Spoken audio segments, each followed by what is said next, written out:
Hi everybody, welcome to the video. So today we're going to talk about another documentary that are documentaries in this pack for a little bit. Because normally I didn't know what I was going to do today because the important stuff kind of got talked about during the week. So today, about documentaries probably never seen, put out by Screen Factory, Shout Factory. Well, Shout Factory, it's not really Screen Factory for this, but this is Star Trek Documentaries by William Shatner, the Captain's Collection. Right there. You have 5 documentaries right here. All made around the same time, which is 2000 and...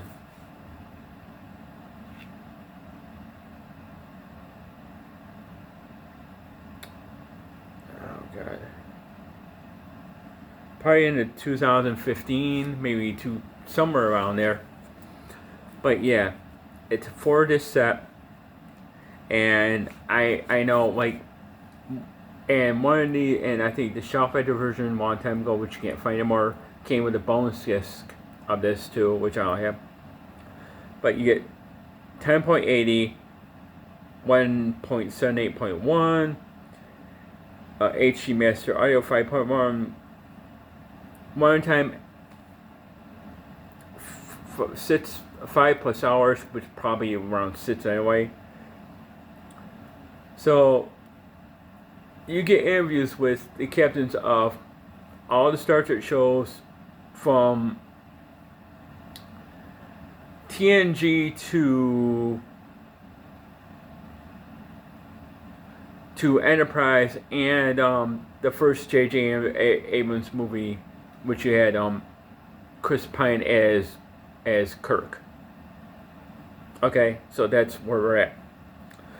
And you get interviews throughout too with producers of the shows, directors of the shows, what they thought about Gene Roddenberry, how TNG came to fruition, all that stuff. So you get the captains, which is about 90 minutes to 2-hour documentary in itself. And you get like 5 interviews with all the captains, which means Picard, Janeway, Sisko, the one Scott Bakula played, and Chris Pine, who played the younger Kirk. So you get Patrick Stewart, Avery Brooks, who played Benjamin Sisko from Deep Space Nine, which I talked about that documentary a couple of videos ago. Kate Mulgrew, who played Janeway, Voyager. Scott Bakula, who was on Enterprise, which I never watched that show, but that's pre-TOS, which means the original series. That's pre-Kirk. And Chris Pine, who did the J.J. Abrams movies, all 3 of those. But this before Chris Pine was finishing them all, so I think it was on the second one or about to film the 3rd one. So that's where we're at. So that's a good, how they thought about being the captain, how it took over their lives, how it affected their relationships, their marriages, or marriage.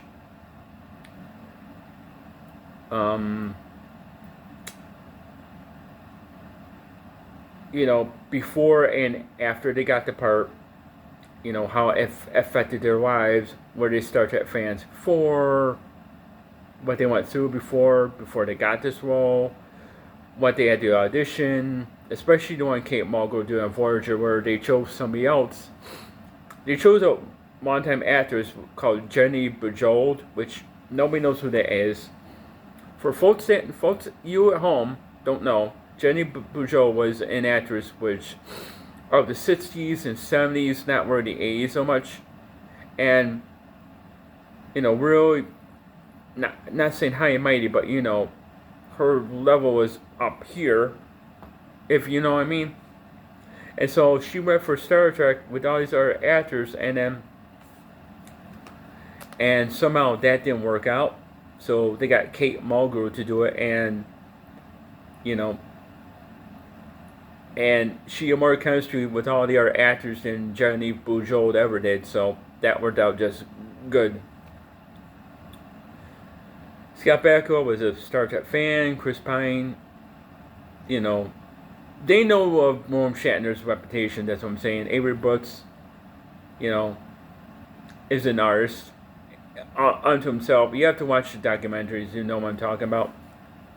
But yeah, Patrick Stewart, Sir Patrick Stewart, you know, he got knighted probably over a decade ago, maybe longer.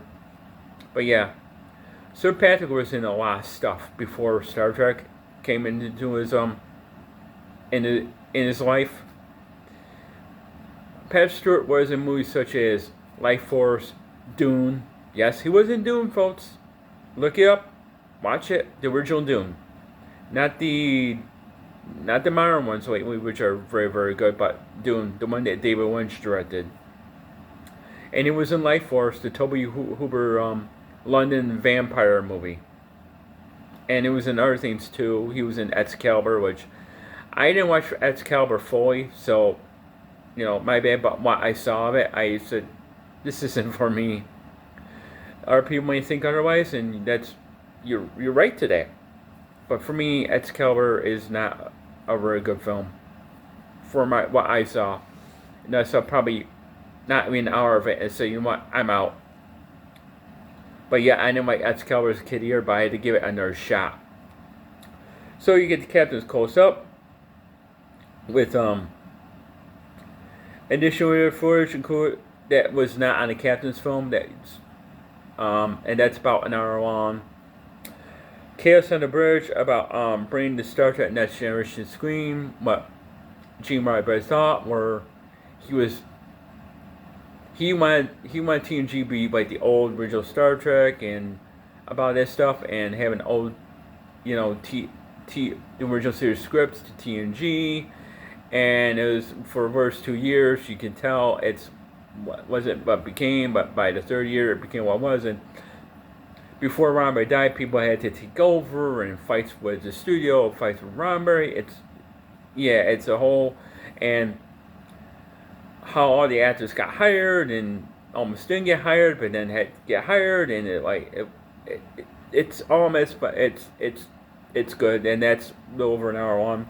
And then Get a Life is all about Star Trek fans, where they do, you know, Star Trek conventions since I don't know when that started, and the documentary says so, and how that, you know, how people's lives are just Star Trek. And the fans that love it, and the fans that hate it, and the fans really love it and doing it. But yeah, this is it right here. I'll show you this. Let me show you cool. What's the thing here? Anyway, this right there. There you can read that. There you can read right there. I've seen it kind of backwards, but you know. But we go where no one has gone before, and that's pretty accurate. So the side view, it's the same on the back as the front. There's no reversible cover. And why is it? Oh, okay.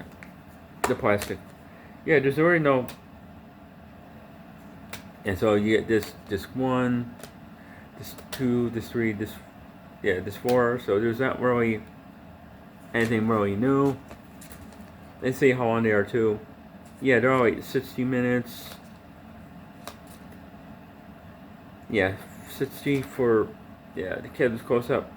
Oh, the captain's close up is, wait, 2 hours and 30. I thought it was an hour, my bad. And yeah, the captain's collection is about an hour and a half to 2 hours. So yeah, so there you go. But that's it. So anybody that's seen these, and you can see these on maybe on YouTube or on Tubi or whatnot, take a chance and watch them. I mean, you can binge watch them all if you want to, but for about 6 hours, I don't know if I binge it. It's not watching a show and you're binging 2-3 episodes at a time, because, you know, and while you're cleaning the house and whatnot. But if you're a Star Trek fan, you'll like this. Even if you're a Star Wars fan and want to get Star Trek a chance, you know, you might want to watch something like this. Or if you're curious, just watch it, because this is good, and you get 4 documentaries instead of 1. And it's, it's not perfect, but it's very, very interesting. Very interesting. Excuse me. But other than that, you know, you know, this is when sci-fi was good and on TV, all that stuff. But this stuff that people don't know. Oh yeah, it's not rated, so yeah. So if you like Star Trek even just a little bit, I say watch this first or stream it, or if somebody has it, take a look at it and see what you think. And that's it. Or that, me, I'll see you on the next video, and hopefully there's more news and or stuff coming up, and hopefully we do hear soon about the Gremlins 2 4K and the Braid Trilogy 4Ks, because I don't know what happened with that. But they were supposed to be in a year, now they're this year, but I know Gremlins 2 is going to be a must, but Blade Trilogy is question mark. Because if they don't, then I'm going to have to get Blade 2 somewhere. Yeah. Blade, but nobody cares about Blade 3 anyway, and nobody will. Because it's just junk and not good, but Blade 2 is the one people want on 4K the most. And I get it. But yeah, other than that, I'll see you in the next video. And I may do a review, I may talk about something like this, who knows. We'll see you on this journey. Alright, bye.